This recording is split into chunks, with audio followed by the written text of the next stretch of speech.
This is Why Am I a Mets Fan? A podcast hosted by Samantha Croston and Ashley Wenskoski.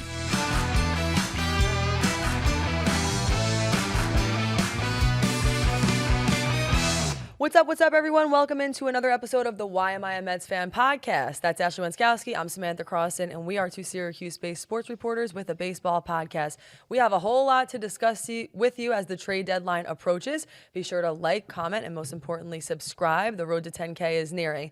I believe last time we introduced you all to intern Kenny. Just want to make one other announcement. We have intern Allie also just joined the staff for the summer. Happens to be Ashley's sister. That has to be exciting. Yes, my little mini-me for the summer. Very exciting. People have been clocking around the building. They're like, oh, that's your sister. So we must look somewhat alike. I don't know. Hey, there's an intern here who looks a lot like Ashley. What's going on there? She's also a Mets fan. Yeah. Welcome, Allie. Welcome, Kenny. Thank you all for being here with us.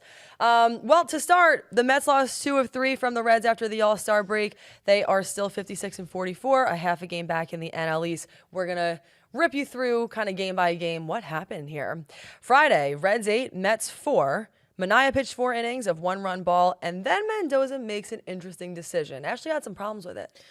Mendoza, so here's the thing. The Mets come out of the All-Star break. It feels like a good time to turn the page, right? Nobody was really happy with the baseball that was being played in the last 2 to 3 weeks prior to the All-Star break. All-Star game, we don't have time to get into all that, but Lindor starts. Alonso, would have been the MVP of the game, but then missed his moment with the home run derby swing off. Schwarber gets it the whole 9 yards. We come into the second half. We have the Cincinnati Reds coming to town. Seems like a good time to capitalize. How many times have you all heard me say this year, seems like a good series to capitalize, and then the Mets do anything but that? Whole lot of seeming. Not a lot of doing. Not a lot of doing. So, like you said, yes, Mendoza, after a strong but limited start from Sean Manaea, they're sort of easing him back in after the injury. He puts in Alex Castillo. I mean, the wheels just fell off the bus. He goes out there, he gives up 5 runs. It's 8-2. The Mets had a late rally to put up a couple runs, but the game is lost. The air is out of the balloon. Nobody in the ballpark. I'm not ready to blame all of the recent mishaps and pitching issues on Carlos Mendoza himself, but I will say the handling of the bullpen lately has been a bit questionable. I mean, you're coming out of the All-Star break. You have every single one of your top guys rested. Brooks Raley's back from injury. Reed Garrett's rested. Stanek's rested. Diaz is rested. Obviously, you don't go to either of those two in the 5th inning, but Alex Castillo's your first choice? I'm not sure either. I will say there have been some questionable things, but I think that I sort of feel the same way as you. I am absolutely not ready to start blaming Mendoza for all that has been the Mets' failure. There is a lot more to this complex losing streak than that.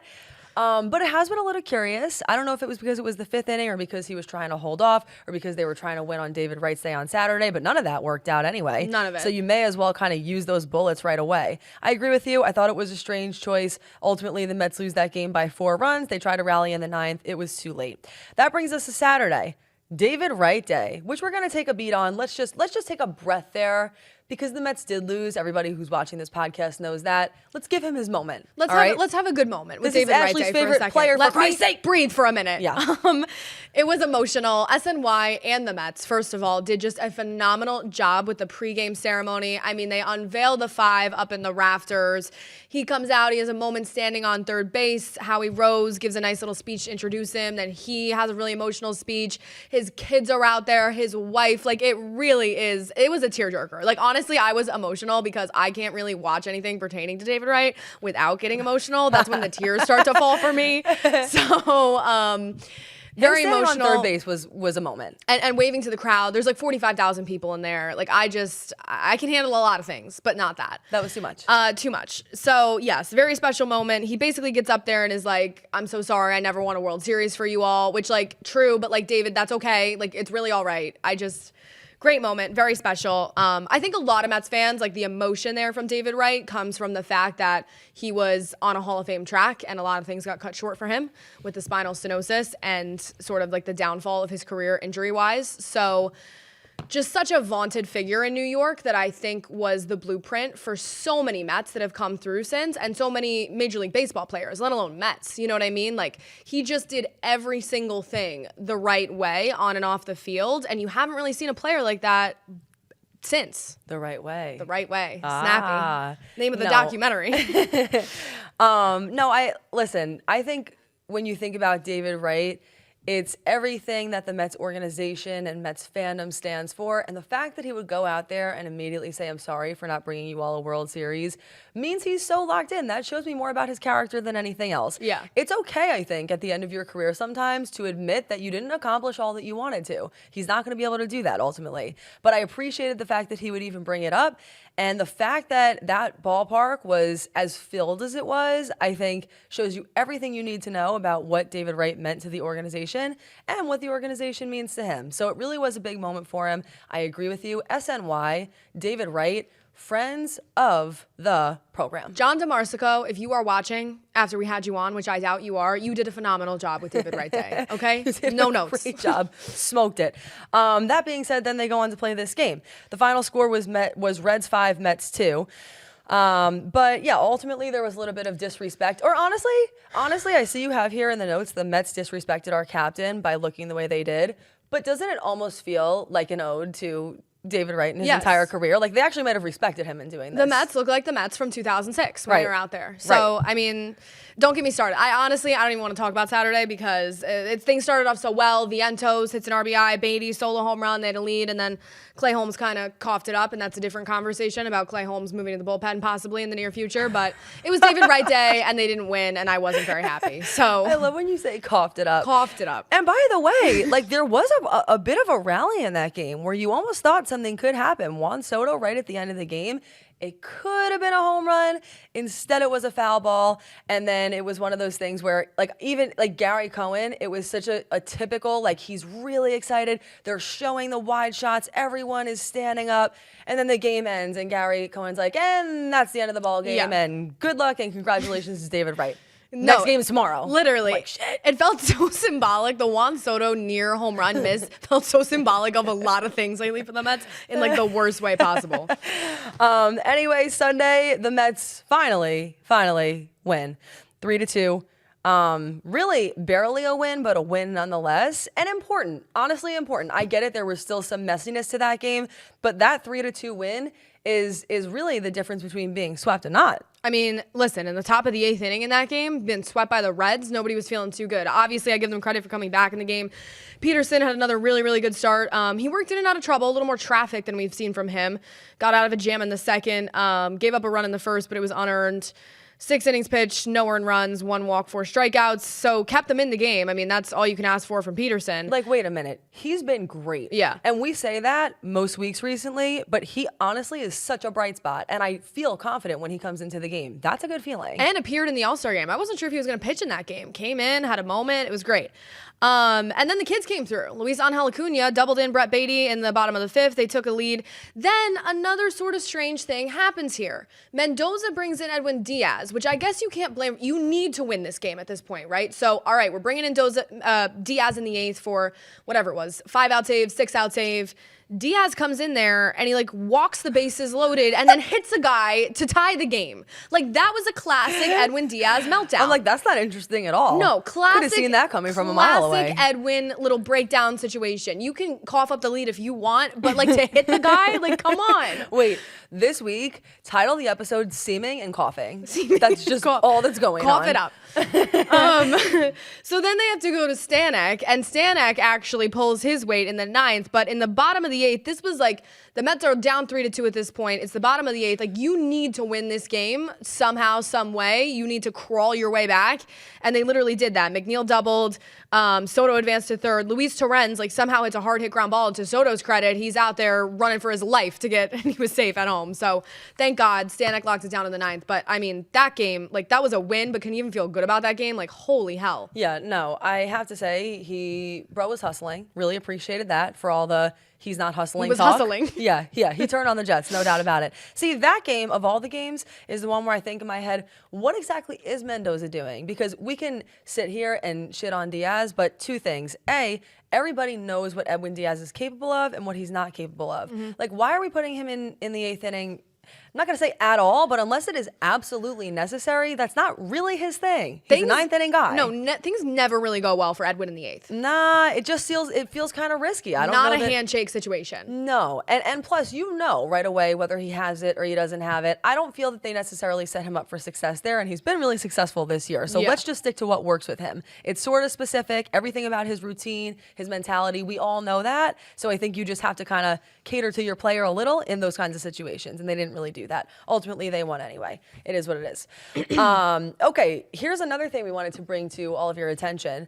The Mets have been the second worst team in baseball for over a month. Did you know that? Did anyone know that? That's the reality. I mean, when I saw this, so SNY is like putting this out yesterday after they did win, but like nobody's happy that they dropped the series on like an iconic graphic. Right. Like, did you know? Did you know?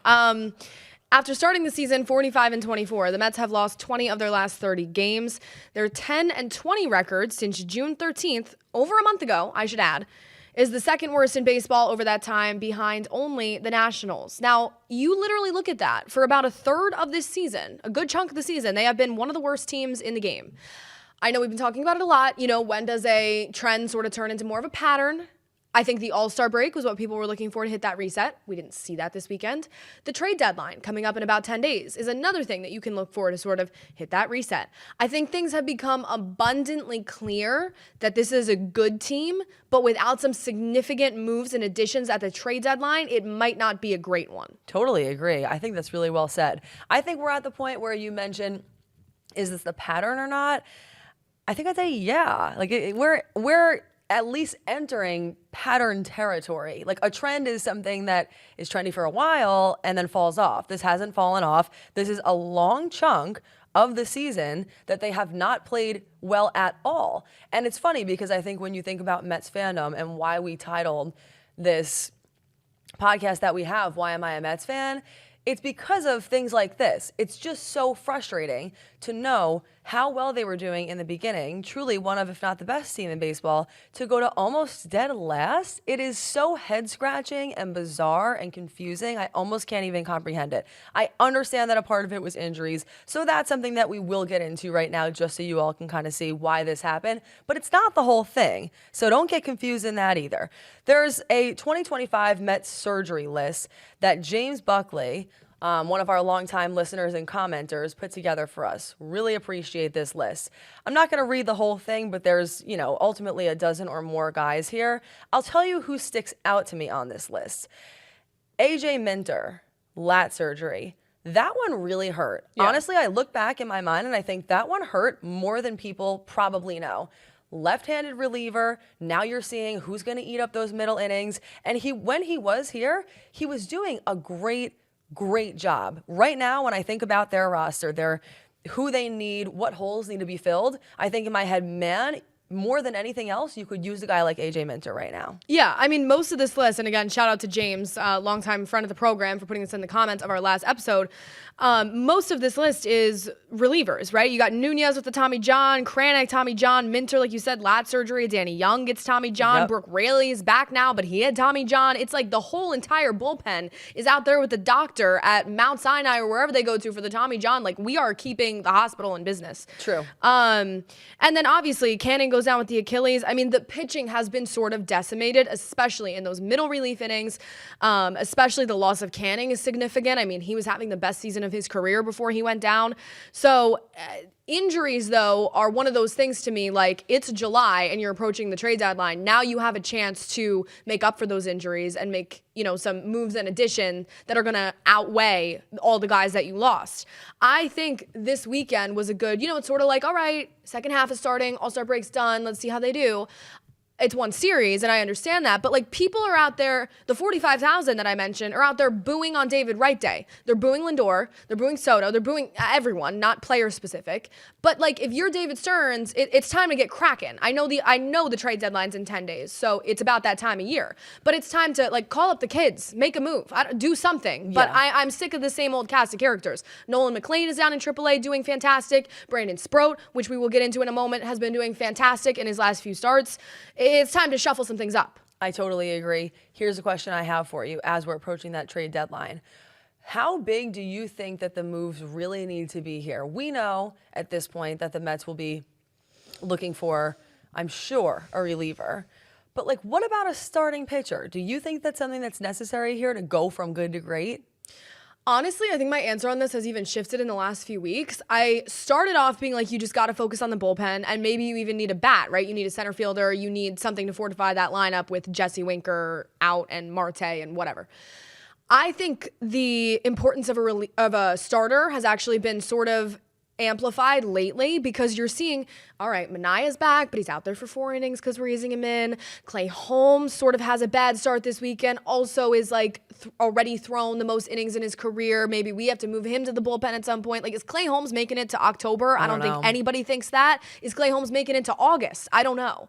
So when you look at those two guys who are two of their starters right now, that's sort of amplified. I mean, you got Senga, you got Peterson. Both of them have been pitching well. Senga, always prone to injury. There's a few too many asterisks in there with, I think, the starting 5, the starting 6 that they're running out right now.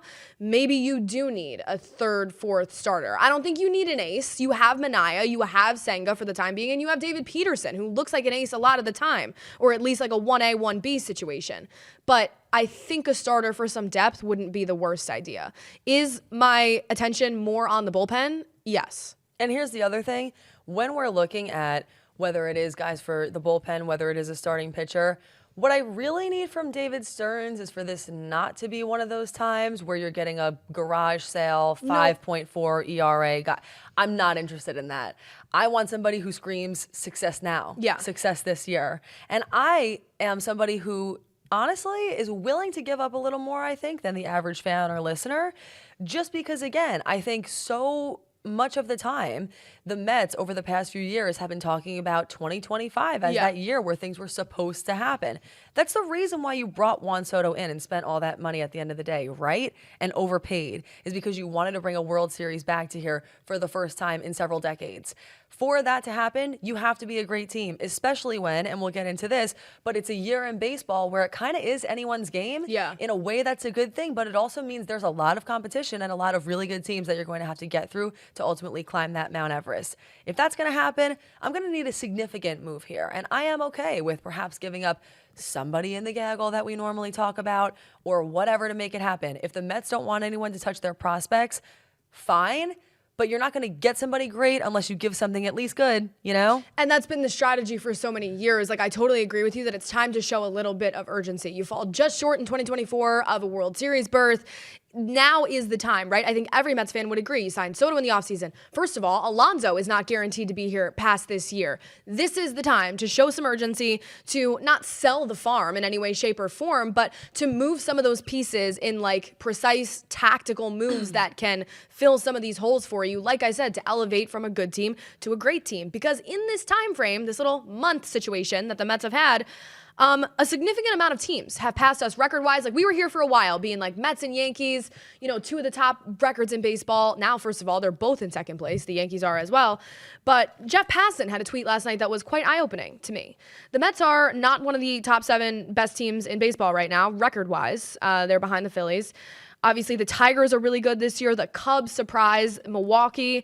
The Dodgers, the Blue Jays have also been somewhat of a surprise. Houston and Philadelphia have the top 7 best records in baseball. And as Passan said in his carefully crafted tweet, as always, he said, high revenue teams, mid revenue teams, low revenue teams, no dominant teams, a wide open postseason. What a fun year. That is a fun year for baseball. But if you're the New York Mets and the Yankees, you look at that and you say, okay, as 2 big market teams, it seems like now is our time to strike, right? Again, the Yankees, another team I would put in the good but not great category this year.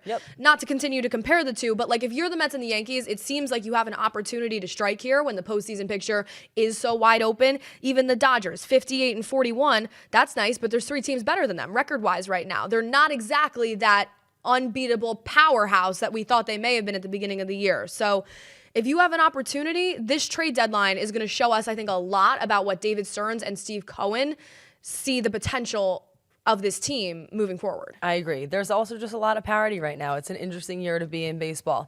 Beyond Mendoza and some of the decisions he's made, beyond Stearns, we know that he needs to make some moves. And no matter who they bring in at the trade deadline, you're still going to need your stars here to perform. Right now, in this exact moment, that's not happening.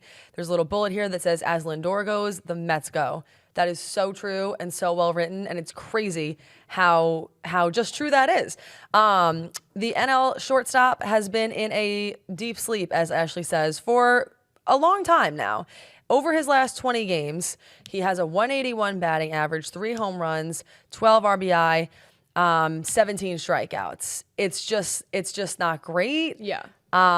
It's not even good. It's actually really bad. This happens to him almost every year where he has, I would say, a 6 to 8 week stretch, sometimes all together, sometimes a few little ones where he just plays terribly and you kind of just have to support him through it.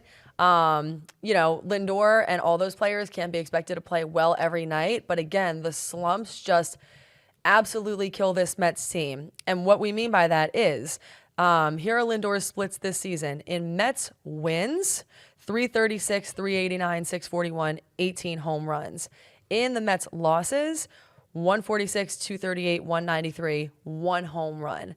Like gigantic, enormous difference. Yeah, I mean, that pretty much tells you all you need to know, the splits. I agree with you. I think he has that consistency, right? That's why he's been an MVP caliber player the last few seasons. But you do see him go through these sort of deep slumbers at least once a year. It's been in April and May the past few years. He was better in April and May this year. But now the month of July has not been so kind to him. So I think that's sort of symbolic of how much he means to the lineup and how much he means to the team. This brings me to my next point, which is there was some controversy. There was a situation on Mets fan social media about a little video that came out last Wednesday. We're preparing for David Wright Day on Saturday. Emotions are high, the captain, the whole 9 yards. MLB.com posts a video to its website last Wednesday that, I am not always into conspiracy theories, but this certainly looked like somebody created this for the handoff captaincy situation. The first 30 seconds of the video are David Wright. He literally, quote, is saying things like captaincy is not something you choose. It has to be bestowed on you. Blaring obvious, flags here. Then the last 30 seconds of the video switched to Lindor and how he's the leader of the Mets right now, which we've spoken about many times. Quickly, MLB.com takes this down, and then nothing happened on Saturday. There was no captain handoff. Was it strange? Was it suspicious? Was it eye-opening? Yes, all of the above. Do I think that they wanted to make David Wright's day about Francisco Lindor? No. Would I have liked it? Yes, because I think Lindor, let's just get it over with at this point. Let's just make it happen. Everybody knows that he would be the choice if they're going to name another captain. I think it would have been lovely to see. At the same time, I'm not mad that they kept it to really honoring David Wright. Do I think it's coming because this video exists somewhere? Yes, I do. I understand that. I think when these things happen, you think, what does the MLB know that we don't know? Exactly. Surely they must know something. It went up. It was posted. They took it down. It was too late. People had already screen recorded it. It is all over Twitter if you want to see it. Something was going on there that somebody knew something. And I have to say, us being people in media, that's sort of the way things work is when there is some sort of an announcement coming. If you know about it, you're prepped for it, right? Right. So that you already have the video ready to go when the announcement is made. Those are things that at times you have to do ahead of time unless it is breaking news. I think they knew something there. I think an intern messed something up. I don't know what happened. It got released too soon. Or who knows? You never know. Maybe sometimes the plans change or because Lindor is slumping, that changed something. I'm not sure. I think we've both thought for a long time that he was going to be named a captain and still do. It's just a matter of when now. Yeah, I totally agree. I could see it being in the offseason, depending on how things go in the postseason. I could see it being next spring training. You saw that sort of be bestowed on David Wright kind of around a spring training time. That could seem appropriate as well. What I will say is, media, like you're saying, we plan but nobody's making that video with literally the quote from David Wright, it needs to be bestowed on you. If somebody from MLB doesn't know that this is happening sometime, right? That would be, you don't just prepare for hypotheticals. No. Somebody from MLB must know that this is coming down the pipe in the next year. I can't understand how that got posted. Like, truly, what happened behind the scenes there? We'll never know, but it's just so bizarre. Yeah. And as a matter of fact, I feel even more so like now Lindor is going to be named a captain because they took it down. It was clearly like, sorry. Like, exactly. Keep it too up. soon. Honestly, less suspicious if you keep it up. I totally agree. Okay, moving on, because we are running out of time here for this episode today. Francisco Alvarez is returning on back. Sunday. The Mets called Alvarez back up to the big leagues. The former #1 prospect in baseball, who is still just 23 years old, I might add, is returning. My God, did he go on a heater in AAA Syracuse? We said before that for Alvarez, this could be a blessing or a lesson. I really feel like it ended up in some ways being both. He learned a lot there. He got somehow his power back. He really got his stride back.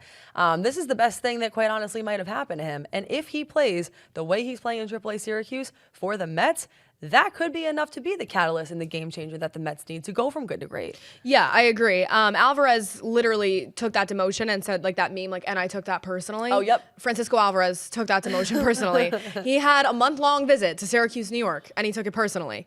He really, like you said, found his power, 11 home runs through 19 AAA games. I mean, he's out here hitting for average. He had 24 RBIs.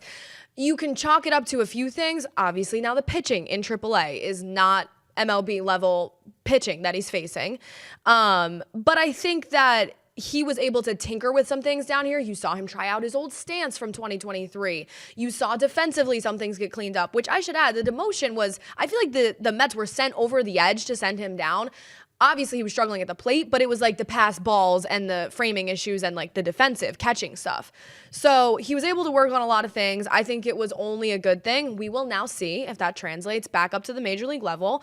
But I think everybody was in agreement, even after the All-Star break. I was actually a little surprised that they hesitated past the one series this weekend. It was high time. Bring him back up.